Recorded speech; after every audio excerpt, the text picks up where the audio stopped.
నెల్లూరు జిల్లా తోటపల్లి గూడూరు మండల పంచాయతీలోని దక్కిలివారిపాలెం గ్రామంలో ప్రభుత్వ భూమిలో గృహ నిర్మాణం చేసుకున్నారన్న ఫిర్యాదులపై పంచాయతీ అధికారులు, రెవెన్యూ సిబ్బంది, పోలీస్ యంత్రాంగం పర్యవేక్షణలో 3 జేసీబీల సహాయంతో ఇంటిని కూల్చివేశారు.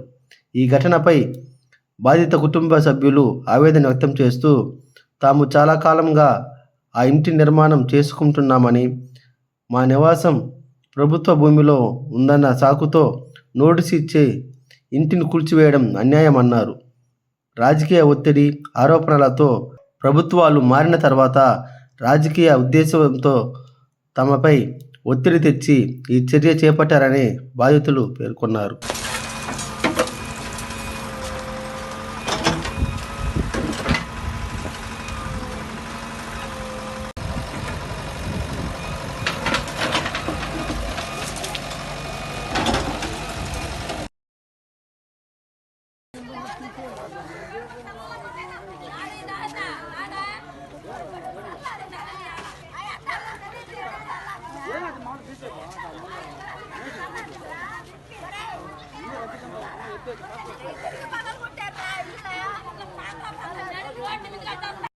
ఈ రోజు రాజకీయ నాయకులు వచ్చి ఇల్లు కోల్దోసినారు తండ్రి.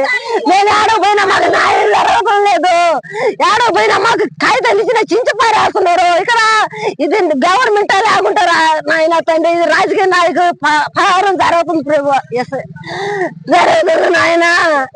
ఉడకండి అడుగుంటే ఏ అధికారి మాకు న్యాయం చేయలేదు, ఏ మనుషులు మాకు న్యాయం చేయలేదు. ఎక్కడ పోయినా జరగలేదు నాయన. ఇది నరకాసురుడు రాజ్యం ఉన్నట్టున్నాయా? ఇక్కడ కొంతమంది నాయన ఇల్లు కోసం తిరిగిన వాళ్ళు తిరిగినట్టే తండ్రి. తిరిగి లాస్ట్కి దాన్ని కోయలేదు ఆయన. మాకు న్యాయం చేస్తారు. చంద్రబాబు రెడ్డి తొమ్మిది చెప్తాడా? గవర్నమెంట్ ఎవరికి అధికారం లేదు, ఎవరు చెప్పలేదు. కానీ మా ఊరికే ఈ డెకరాపాలెం గ్రామంలో ఇలాగ జరిగింది, ఎక్కడ జరగలేదు.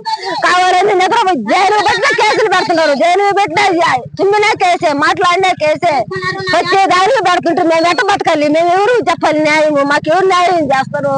ఇవాళ కట్టుకున్న ఇల్లు కోరుకోసారే వాడి బిడ్డలకు మేము కష్టం చేసి కట్టుకున్నాం. మేమేమి ఆదాయం సంపాదించుకొని కట్టుకునే వాళ్ళు కాదు. మేము పేదవాళ్ళు నాయన, మాకు ఎవరు లేరు. మేము కష్టం చేసుకొని కట్టుకున్నాం ఇల్లు కోల్పోసి. ఈ పలానా చేసేది అడ్డమైంది నా కొడుకులు. మేము ఎట్ట బతకాలి?